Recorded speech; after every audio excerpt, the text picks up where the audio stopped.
That is a parking spot. Okay? Again, that sentence. That is a parking spot. If I say the sentence, that is a parking spot, you know what it means. But you don't know anything about how I feel about it. You don't know anything about what it looks like. I know parking spot. Well, how could it look like anything, right? But I used to live in a city with very bad parking. You have to drive around for 30 minutes to find a parking spot. And I used to have to do this sometimes 11 p.m. I'm driving around looking for a parking spot. And sometimes I would see one and I would say, ooh, look at that. That is a juicy parking spot. How can a parking spot be juicy? Well, it doesn't matter immediately. What the point is, I've added a word that is a juicy parking spot instead of just that as a parking spot. And now that's going to tell you something. What is it going to tell you? Well, it depends on how well you know me. It depends on what you think juicy means. You might think, a juicy, that's for fruit. Juicy is for other things, right? A juicy can be used for a lot of things, right? So if I say, well, that's a juicy parking spot, it means it's perfect. Maybe it's right in front of my apartment building. And it's easy to get into that parking spot. Oh, it's perfect, satisfying. So when we see things that are kind of satisfying or feel ripe or seem like the perfect thing, right? We sometimes describe them as juicy. You're doing a deal, you might say, oh, this is a juicy deal, a juicy opportunity. Juicy can be used for so many different things. My point is, adjectives are good. Adjectives are juicy. Adjectives allow you to build a world of colors and sounds and smells and feelings and internal subjective states that nouns and verbs are just not as good at. Nouns and verbs allow you to put things in places and allow you to interact with those things. I parked in the parking spot, right? And adjectives allow you to add flavor, color, texture. Adverbs allow you to do that too in a different way to describe those actions. Now, I know you know this, but I'm just trying to set up what we can call ambiguous adjectives. Now, when I describe an ambiguous adjective, this is an adjective that might be taken in a different way depending on the situation. And I will explain what I mean. I'm going to give you some examples. In fact, why don't we hop over to the blackboard to do this? So, ambiguous could mean one thing, could mean another. It's a little bit fuzzy. And the thing that decides what it means is what's going on, is the situation that we're in, right? All right. So let's take a look here at some ambiguous adjectives. And I want to start with ones you're probably very familiar with, but we'll explore how they can mean different things, okay? We'll start with mind-blowing, stunning, and unbelievable. Okay, now, when you see these, what's the first thing that pops into your head? What's the first thing that jumps into your mind? Is it mind-blowing? Something has shocked me. I've seen something surprising, and now I don't know what to do. It's mind-blowing. Maybe, okay. Stunning. I've seen the most beautiful thing I've ever seen in my life, the most beautiful person I've ever seen in my life. It's stunning. Or I'm actually stunned because, again, something has surprised me. Unbelievable. I'm furious, I'm angry, and I can't believe this thing happened to me. Well, all of those could be true, but those could be different situations too. So let's take this one, mind-blowing. If you have something that's mind-blowing, how do you feel? Well, you say that it has blown your mind. By the way, you will sometimes see these written together as one word. Sometimes you'll see the hyphen between them like that. I usually write it with a hyphen. Something has blown your mind. That means it is way beyond your expectations, way beyond what you could have imagined before. You are having an experience that exceeds what you imagined before you had the experience. Now, that could be a good thing. That could be a bad thing. That's why it is ambiguous. Well, how would that be a good thing? I would give a simple example of trying a food that you've never had before and it is amazing. And you say, this is mind-blowing. Now, sometimes people will even add an ly at the end, mind-blowingly good. But we can just say mind-blowing. Now, this is not just good. It's not just fine. It is beyond fine. It is totally amazing. Okay? Now, this could be a negative thing, as I said. Mind-blowing could be about how stupid someone is. You could say, it is mind-blowing how you thought this was a good idea. My mind is blown. It is mind-blowing how dumb you are. Okay? It is mind-blowing how dumb you are. Two adjectives describing this person and the whole situation being mind-blowing to me. Okay, so there we're using it in two different ways. Again, it's all about exceeding expectations. What about stunning? Could we say, try this ice cream flavor. It's mind-blowing. It's stunning. Are those the same? We could say mind-blowing there. Mind-blowing. Stunning? No. Stunning is similar, but in that it is beyond your expectations, but it's usually for things that are visual. It's usually for things that you're looking at, okay? Now, I would say this is more often used for good things. A stunning dress, a stunning landscape. You look stunning on your wedding day. People will often use that phrase. This is stunning. But again, sometimes this is used in a negative. If it's used in the negative, it may be used not for visual things as often as just to describe this feeling of, I can't believe this happened. It's out of your expectations in a bad way, okay?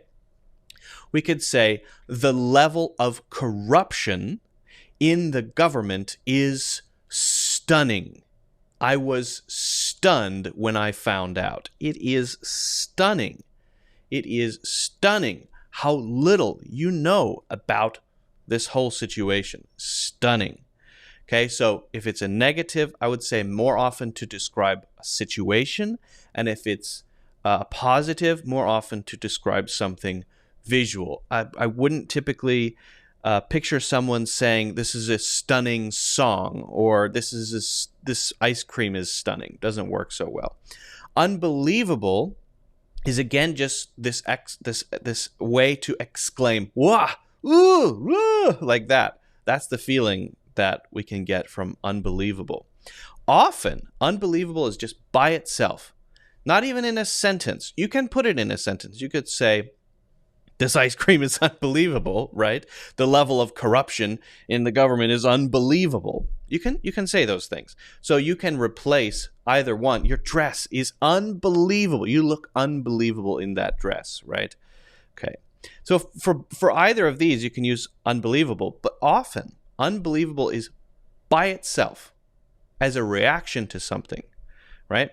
Okay, so you go to the top of the Empire State Building and you look around and you see the beautiful skyline. It's actually not that great, but imagine it was great. You might say unbelievable. You might say stunning for that sort of thing. Mind-blowing? Maybe. Okay, you could. But just that by itself, unbelievable.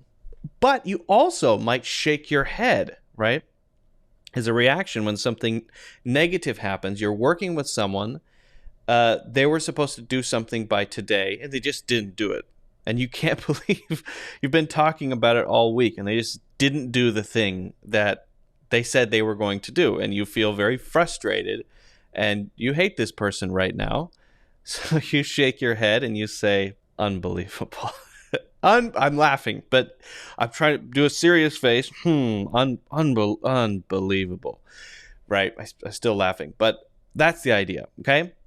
Now, what about, we're going to look at one more set here. Hopefully you at least get the idea that I'm trying to get across here. What about ones for craziness, right? We might say, for example, and this is one we talked about a little bit last week or 2 weeks ago, but maybe last week, I forget. I'm sure you've heard these. Insane, crazy, and nuts. Now, actually, these are very similar to the ones we just talked about, unbelievable, mind-blowing, and stunning. Except those, I think when people just say the word unbelievable, stunning, people's immediate feeling is that's positive. If it's in a negative context, people will say, okay, it's negative. But just those words by themselves alone, I think most people would consider those positive words. Now, this is kind of the opposite. Most people would consider these by themselves negative words. The definition of insane is you've lost your mind. Crazy, you've lost your mind. You're nuts, you've lost your mind. They all mean the same thing. You can use these synonymously, right? They're all the same. But they're not always used in a negative way. Now, this one, the usage is different. We wouldn't say, are you mind-blowing? But we would say, when we're shocked by what someone is doing, are you insane? Are you insane? Are you crazy? Are you nuts? What are you doing? We're surprised by what someone is doing, right? Now, that could be positive or negative. I would say maybe more often negative. What are you doing? Are you insane? We think someone is engaging in risky behavior, crazy behavior. But maybe that is exciting and delighting or funny. Maybe they're doing something crazy that's funny. We would say, are you insane? Are you nuts? And that is a positive expression, okay? Now, what about that ice cream thing? Could we say simply, this ice cream is insane, this ice cream is crazy, this ice cream is nuts? Now, I think we could say this ice cream is insane. I don't know if it's as common to say for taste, this ice cream is nuts. Maybe because the ice cream might have nuts in it. But I just feel, my feeling is that these two would not be as common for tastes. But that is a positive thing, right? Positive description of the ice cream. Now, if we say, for example, that wedding dress is nuts. That wedding dress is nuts. This is now different than, for example, stunning. We've got to be careful about these connotations. I would always be cautious to say, always use insane, crazy, nuts, mind-blowing in the same way. Absolutely not. If I say that wedding dress is stunning, what it means is beautiful, overwhelming. Can't believe how beautiful it is. If I say that dress is insane, that dress is nuts, that could also be a positive description of the wedding dress. However, it might be more that the dress is very unique. It has 30 diamonds on the front of it. It's the most expensive wedding dress I've ever seen. So I'm talking about something extreme about the wedding dress instead of saying how beautiful it is. If I say it's stunning, it just means, oh, that's beautiful. If it's nuts, if it's crazy, that is a crazy wedding dress. Then it costs $3 million or something like that. There's another reason I'm calling it nuts or crazy. It's still maybe a good thing, but there's another reason. Now, what about the view, standing on the top of the building, looking out over the skyline of the city? That is insane. Well, is insane, crazy, nuts the same as mind-blowing? Maybe. Yeah, maybe it could be.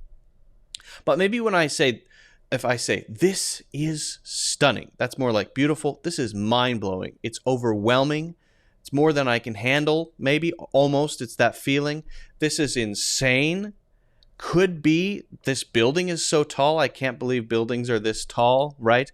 This is nuts. I mean, I can see my house over there. It could be a lot of different things. So it's very fuzzy. So what you mean in your head may not come out exactly when you say something like, this is a crazy view. But sometimes that's what you want, leaving it open to other people thinking you might mean just, oh, wow, or this is very beautiful, or I can see my house over there, right? It is fuzzy. But I just wanted to bring up these few adjectives that are very common, but make sure you're clear on the fact that these are not clear. These are ambiguous. The best thing you can do is pay attention when you hear insane, crazy, nuts, mind-blowing, stunning, and what was the other one we talked about? Mind-blowing, stunning, and unbelievable. When you hear these in movies and TV shows, pay attention to the context. The best way to learn, especially learn usage, is to just sort of get a feel for it, absorb it. Make sure you're always paying attention to how it is used.